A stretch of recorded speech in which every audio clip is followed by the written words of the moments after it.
actual improv shows. Really? And yeah, Why do you yeah. think? I don't know. If I compare the Shweta who used to do physical improv before, Yeah. one difference that I see is I take a lot more risks with respect to character, with respect to narrative. I don't know, something about the medium. I feel I can't figure it out, and Well, I'm enjoying this more. wow, that's good. I mean, that's you're expanding your skills too. Yes, yes, definitely. That is definitely happening. Yeah. Yeah, I find it's pretty enjoyable. Like I feel like you can do a lot of the same work you do when you're next to the person Mhm. that you do here. Yeah, absolutely. And there are so many other things you can do, like, playing with props, objects. These are things that technically we can do in, in-person scenes, but it never occurred to me the way that I've used props and objects. It never occurred to me to use it in, in the shows before. Oh, Yeah.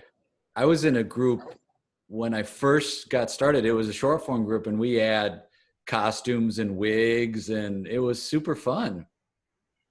Oh. I love improv that has like costume changes and props and actual Yeah, objects. It's always fun to see, and I think as long as the object doesn't become like a crutch, it adds to the scene. I think that's great. yeah, yeah. Agreed. Yeah, it's a nice accent to what is happening in the scene. Yeah. I remember when I started doing improv, I used to fall into the trap of talking about the object because there's so much anxiety about, what do I say? Like, people are watching me. And Yeah, so I yeah, talk to people yeah. and about the relationship between me and my scene partner. It's what we default to, right? We default to talking about that thing, and then we rarely in life do we talk about whatever the thing is we're doing. But I think it gives us a sense of safety. Yeah. Actually, even in life, in small talk, how many times have I seen people talking about gadgets Right. and not just one or two questions, but the entire conversation will be about, oh, you bought that new mobile phone, and I have this mobile phone. What are its features? And I wonder, like, are they doing it because they're really so interested in gadgets, or are they doing it because, well, there's nothing to talk about unless we go deeper. And I'm feeling anxious right now. I have to say something. So I think so. I think like for sure the new gadgets are something, the technology, we love talking about that. Here in California, people love talking about the weather. I don't know why, but it's always on their minds. yeah, yeah. Here, I've heard people talk about gadget. I've heard people talk about sports. Of course, sometimes there is genuine interest in talking about sports, but then it often comes across as a crutch to sort of, there's nothing else to talk about, so let's talk about Right. sports, weather, traffic. Yeah, it's like a radio station, sports, weather, traffic. yeah, yeah. How do you feel about small talk? Do you feel that you're good at you enjoy small talk generally? I do. I feel like a thing I learned early on is when in doubt, just ask the other person about themselves. Yeah, And okay. and to be genuinely interested too, not just ask to like push the conversation in a different direction, but ask and then be interested in what they have to say. And then I think that's a way to help with it. Um, Yeah. I don't like small talk as far as like, maybe if someone is like, oh, what'd you have for dinner, what was that like, what did that, oh, you had potatoes, how were that, like that I'm not so much into. I'm like, yeah, it's potatoes, whatever. But I don't mind like having conversations with people, like little interactions. We're going into Mhm. coffee shops a lot more and restaurants, and I think having those small conversations, I look at it as a chance to learn something from someone. Oh, that's a nice You know, perspective. Yeah, and I didn't think of it that way. I guess it depends on the kind of mood I'm in, like, how full my own cup is. Right. On days I'm very stressed out, then I just don't want to talk to anyone. And, that there's that irritation if somebody wants to, talk about something.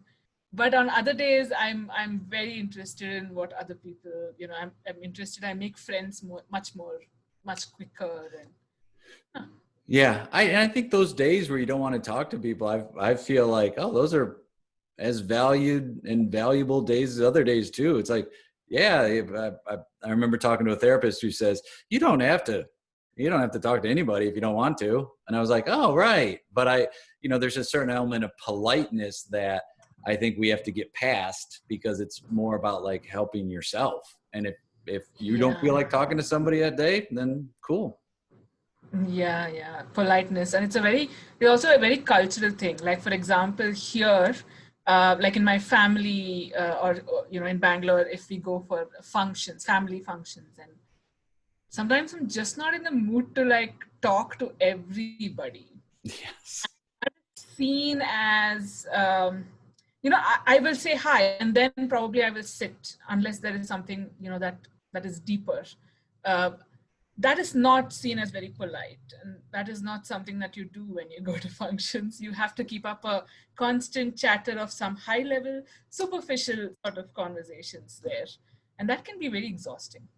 Yeah, because you're constantly working Yeah, at the yeah. small talk, and like you said, the constant level of conversation that could be really hard work. And there's a feeling of peace of being able just to sit next to somebody and not feeling like you have to talk. Mm, mm, yeah.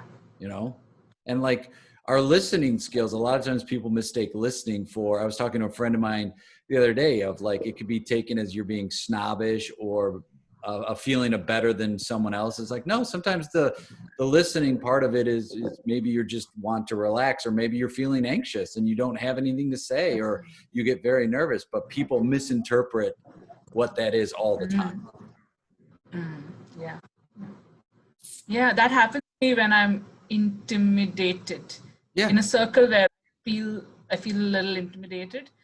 I yeah, I listen, but then I'm also scared to sort of say. So even if I want to say something, um, by the time I think about, whether it sounds good enough to say in that circle, the moment has passed. Yep. And you go, oh well. And it's similar to improv scenes too, right? Where it's like sometimes we play with people and we get very intimidated, or we get very nervous, and then we have these moments, and then it just passes. And how do you let go of that and go, okay, let me try to just come back into the moment? Mm-hmm. Oh, Well, let's see. Let's yeah. see.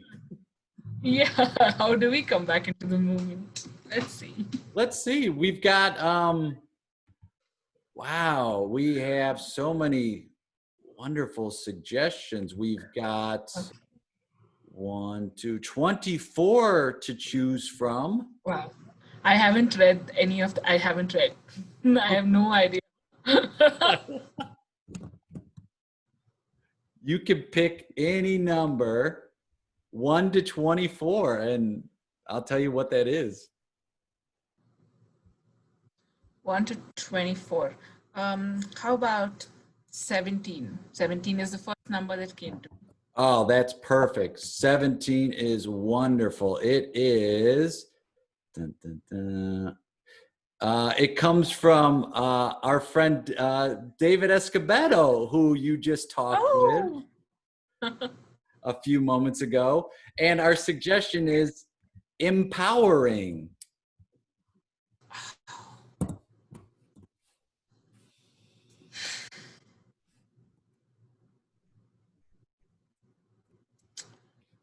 I don't know how you do it. I don't know how you get up every morning and just go to that place and work for 8 hours. I'm finding it so tough to do that. Yeah. No, I mean, I'm not gonna not going to lie, it's not the easiest thing to do. You know, I go and I never thought, oh, I'm going to be a construction worker. Mm. That's my job. I'm going to work on a construction site for the rest of my life. And so I think I just look at it like, today I'm going to wake up and I'm going to do it. I think that's it. It's funny you're saying this right now because I've been thinking about this exact same thing. Yeah, yeah, I know. I think I've seen that look on your face. You know, the times when we take our break Yeah. and uh, I just try to look at everybody's faces just to see if anybody feels the way I do. And it turns out that, well, I feel I'm the only person. But then yesterday, I saw that look on your face. And that's why I guess I'm talking to you. I thought that as a senior, a person who's been here for a while, you can help me out. How do I how do I do this? How do I do life in this way? Listen, Lexi, do you want to know the truth? Yes, yes, I do very much. Quit today. Today, let today be the day that you just quit and bet on yourself. The problem is, I didn't bet on myself. I've never bet on myself. I bet on other people, and I wake up day in and day out and I go into a job that I don't necessarily love. I never wanted to work in construction, but I took the safe route. I mean, you're young enough. Hell, I'm young, and I mean, I could quit too. I'm just too scared to quit. But what you do is, if you either quit this job or you change it to become grateful for it. And right now I'm at a point where I'm just grateful to have the job, but I've reached the end of that rope. So my advice to you is, there's so much more inside of you. Quit. What's your passion? Follow your passion. That's what I would say. I'm well, so many feelings. Yeah. I thought you'd say something like this. I mean, you're Joseph, Joseph the guy. Yeah. Everybody, everybody knows how great you are at construction, and you're saying you're not necessarily happy. Uh, No. so you really, I put a look on my face because I know that people are looking at me. But you saw me yesterday. I had my head in my hands, I had my helmet off, and I said, you know, I think it's too late for me to make a change. And I'm not saying that because I want somebody to feel pity for me. I'm just saying that because I'm looking at my situation and I think I'm just grateful for what I've got, but it's not too late for you. well, it's not too late for you too, as you said. But oh man, I wish. Oh, Say it. so my mother keeps saying, and I have to share this with somebody because while I keep denying it with her, I feel like her doubts have entered my mind. My Yeah. mother just my mother just keeps saying, you know, you quit everything. Like, see, you wanted to become an engineer, you quit that. You wanted to become a social media specialist, you quit that. You wanted to become a poet, you quit that. You wanted to become a chef, you quit that. And you can't keep quitting on life. You have to, everything will be difficult at first. And it's just in my head now. I can't. Why Oh, why can't you quit? Why can't you quit until you find the thing you're happiest for? And you might have quit being a poet, but I think you're still a poet. I don't think you could just quit being a poet. I think once a poet, always a poet. You might not be writing right now, but I'm pretty sure you have the heart of a poet. I mean, just talking to you right now, there's no, she's saying that because she's your mother and she wants you to be happy, right? Isn't that what parents want? That's what I want for my kids. So if you're not happy in the situation you're in, wouldn't she want you to quit that? I guess. I guess. Yeah. Listen, Yes. you're telling me to quit, but you aren't telling yourself it's okay to quit. You're you have a way with influencing and making people see the truths. I mean, I've seen you have this kind of a talk with Adam and with yeah, yeah, yeah. Yeah, I had a talk with both Adam and Yaya. Both of them. I've Yeah. talked with Adam and Yaya. And you know what Adam's doing right now? Do you want to know what Adam's doing right now? What is he doing? He Oh my he God. he runs a coffee shop. He makes the least amount he's ever made in his life, and he's told me he's the happiest that he's ever been. And you know what Yaya's doing right now? What is she She doing? traveling the world surfing. Lives out of a van. She has a travel blog, and she makes more money doing that than she ever has, but she's doing it because she loves it. Oh man, and if these people can do it, so can I. Right? What do you want to do? What do you right now? What would you do if you knew this is? I've been reading. I'm always reading books. I Yeah, like self help. I've seen. What would you do if you knew you couldn't fail?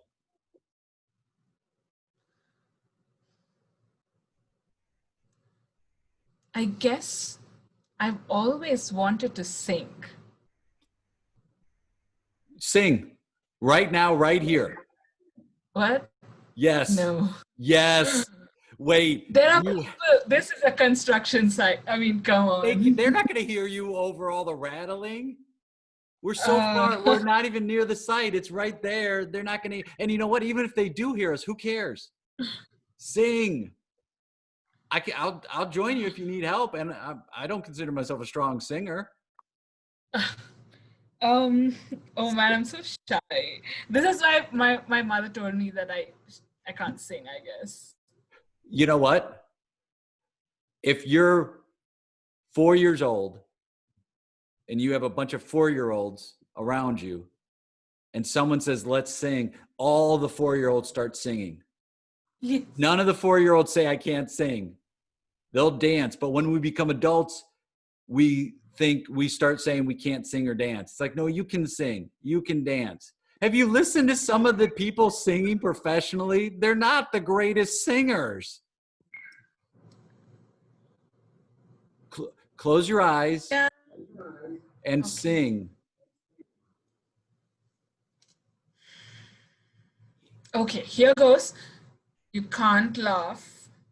Oh, I'm not But gonna. I was brutally honest about my voice later. You can't laugh Don't because laugh. Why are you laughing? I'm laughing at you saying that because when you say brutally honest, you expect it to be a negative thing. I'll be brutally honest. You sing. I promise I'll be brutally honest. Okay.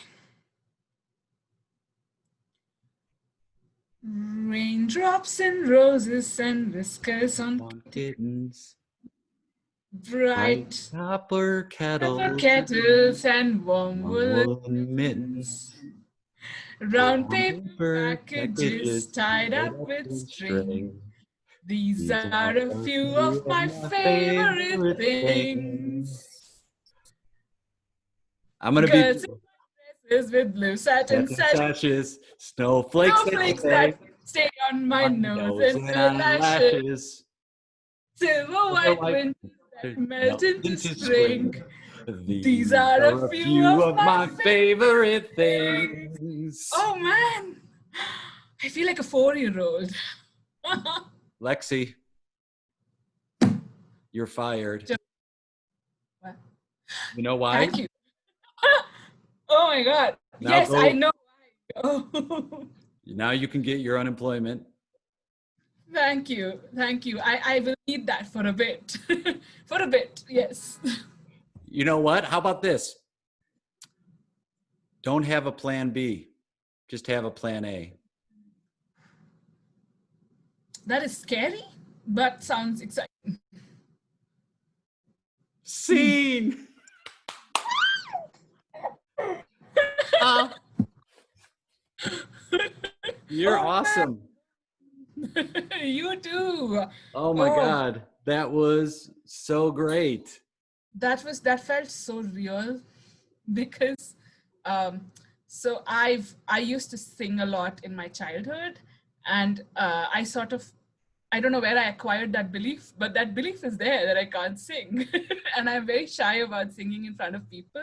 Like, I've done it before, but there's always the pity feeling in my stomach that, I don't sing.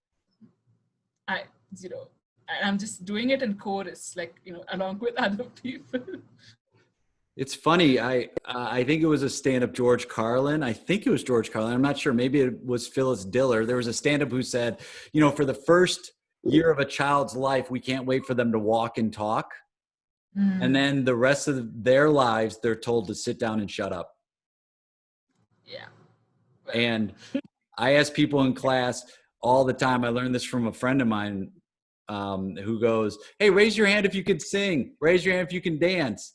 And few people do, and they go, and I go, when you're young, everybody can, but we get this knocked out of us that we can't do it because we listen to other people more than ourselves. And it's like, yeah. man, have you ever heard Eddie Vedder from Pearl Jam sing? He isn't always on key. Yeah, yeah, and he's got his own like voice, which is not Yes. even. There's so many singers that are not even conventionally like sounding a certain Yes. way, which is Yeah. thought is melodious, but they are so magnetic. That's Oh, it. It's the confidence thing that radiates out. And you know, I look at somebody like him or I look at Adam Sandler as an example of nobody, he does what he thinks is funny, regardless of what I think or anybody thinks. He goes, I think this is going to be funny, and he does it. And I think the same thing, that confidence, if we can apply it to ourselves and go, I think this is funny, or I think this is good, or I think this is like worthy. Like nobody, there's nobody who's measuring worthiness of your art. So yeah, if you want to sing, I remember there's a group, Baby Wants Candy, which is this group that improvises songs and musicals. And there are a couple people in the early part of that group who couldn't sing, but they sure had confidence. They belted it out, and it was so much more fun to watch them than to watch somebody try to struggle to sing. So wow.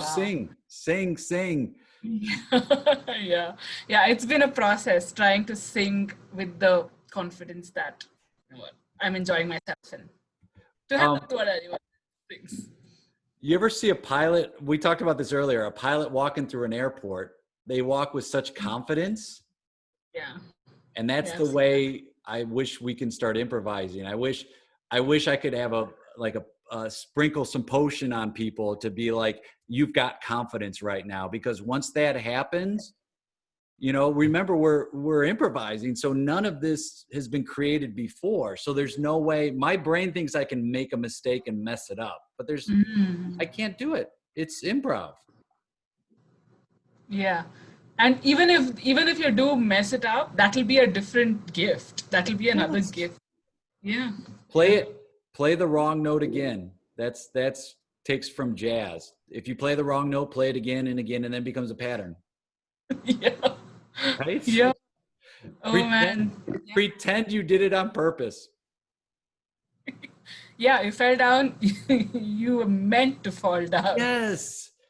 And I think applying that to our everyday lives too, where it's like these are just, looking at it a sense of gratitude and like these are gifts. And Mhm. the mistake, if I can embrace that mistake, man, that'll help me embracing the mistake sometimes I think I am. Sometimes we think we're a mistake as people. And it's like, man, if you Yeah. could just embrace that part of it and go, no, no, no, this is something wonderful.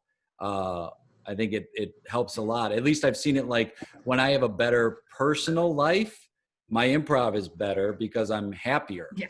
And when I'm going through something and there's some sort of turmoil or struggle in my personal life, my improv tends to suffer for it because I'm just not in that right Yeah. frame of mind. Yeah, yeah, absolutely. And what you said about, sort of saying it's not a mistake, it's a gift, right?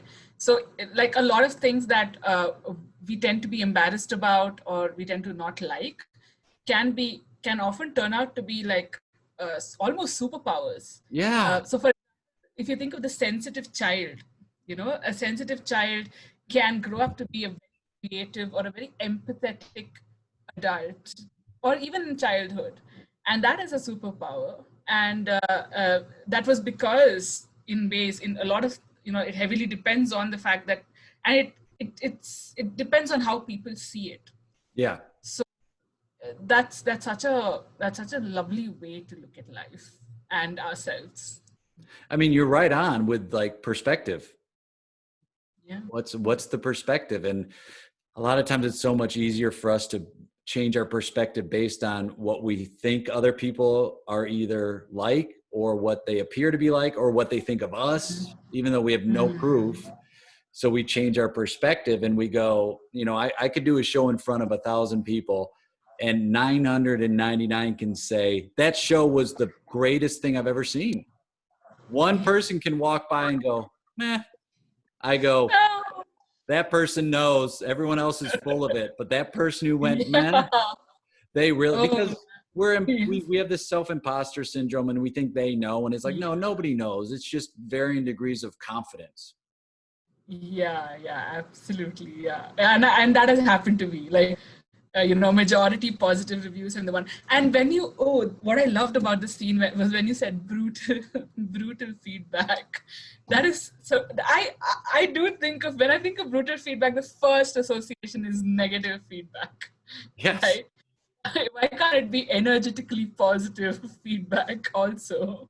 I mean, I think Lexi in that scene, the most brutal feedback she can get was, wow, what a good thing. That to her was brutal, because it's like you're bracing for this, I'm going to get yelled at. And Yeah. I know a lot of improv students are like, give me brutal feedback, or like I've had people say, you can make me cry and stuff like that. And I'm like, that's not my job. My job is not like to make you cry.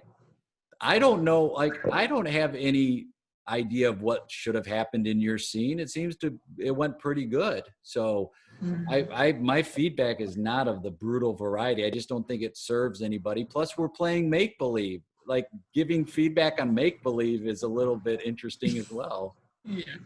Yeah. It's like giving feedback on the imaginary games that children play, Yes. like when you were a child, when I was a child, like, the whole building of a castle in front of our eyes. Yes. Yeah. And you're like, well, you could have done that better. Why and how and who cares? Hey, It's my castle. right? Like, hey, build that sandcastle better. Okay. It's like saying, hey, paint better. Well, it is what it is. Just be grateful for it. Like approach these moments with gratitude, and feeling like, oh, I'm really excited. And sometimes our nervousness is excitement too. So, Absolutely. um, tell me about the Adamant Eves. Now, and when I say we, I mean the people watching, because I know the group. Yeah. So the Adamant Eves are, we describe ourselves as, number one, India's first and only currently active all women's improv group.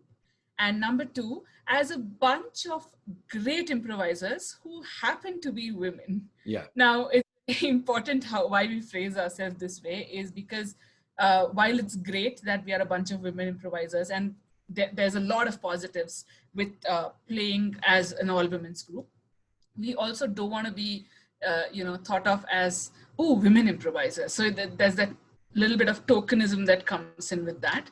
So we also say that we are great improvisers. We happen to be women. So we are a bunch of improvisers who play in India, mostly in Bangalore now. We've played around some cities, and this year we were supposed to play in Singapore, our first international gig, before things things went sideways.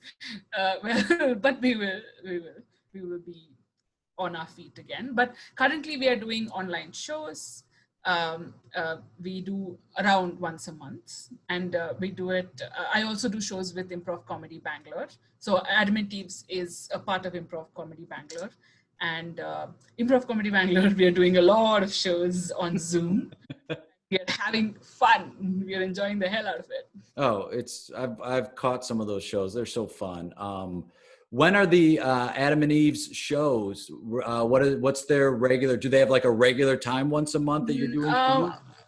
Well, the information will be on the Adam and Eve's page on Facebook. We don't yet have a regular spot. We are taking our time to intentionally create a schedule of online shows, but it will be on a Saturday. Okay. It's on a Saturday. And the information will be up. We have a page called the Adam and Eve's on Facebook, and on Instagram we are available as IC Bangalore, at IC Bangalore. Oh, Instagram. Yeah, that's right. That's the. I'm starting to get more into Instagram now. For a while, it was just like Facebook, but now it's like, no, Instagram. I think it's such a better way to reach a whole lot of people. Yeah. It's also extremely addictive. Yeah. I never forget when I first got on Twitter, the first tweet somebody sent to me was my buddy Jason, and he said, "Welcome to the time suck." And there's been no more appropriate message than that. It's like, yep, it definitely can be very addictive. Yeah. Are you teaching at all online? Well, we're doing jams. So I'm doing a couple of, so we do jams almost every day, wherein we do theme-based jams. So some of those are based on physical improv. Some of those are based on improvised rap. And I take 2 jams as of now. One is on improvised poetry. I also write poetry. I am not, and that was so spot on when you said you can never not be a poet. Yes. Yes. So I perform spoken word poetry. I write poetry, and I've been very interested in marrying improv with poetry and improvised poetry basically. So that is one of the things that I'm sort of also learning and teaching. And another one that I'm very excited about that I started recently is active listening in improv, listening from the heart. So by qualifications, I'm a counselor. I'm a psychological counselor. And I learned in college, we learned about active listening, paraphrasing. Yes. And and I was thinking, why not sort of use it as apply it to improv in the form of exercises, because that is something that is the heart of all improv, basically. Yeah. So yeah, that's, and I'm having fun with it. Oh, that's wonderful. And the best way is to follow those groups and then follow you on Facebook. Are you also on Instagram? I am on Instagram. I have a public Instagram account called Shweta Bhat Poetry, wherein it is mostly poetry, but I also post information about shows that are happening and any kind of events that are happening. And on Facebook, I am Shweta Bhat. And and Improv Comedy Bangalore has a page on Facebook and on Instagram, and there you can find out if anybody wants to participate in our jams, or if they want to participate in workshops, they can find out more there. Oh, well, you are the best, and it was so fun playing with you. Thank you so much, Jay. I was looking forward to it all week, like a treat, the end of, and it is 10 p.m. here, so it's the end of a day.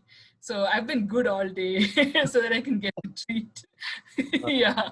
Well, I consider it a treat as well. We met a couple weeks ago, and I remember that workshop, and I was like, ooh, I'd love to do a scene with you. And so I can't wait to do the next scene with you, because this was, like you said, such a treat. Thank you so much, Shweta. Thank you. Have a lovely day. You too, and have a lovely evening rest. Thank you. Bye. Bye.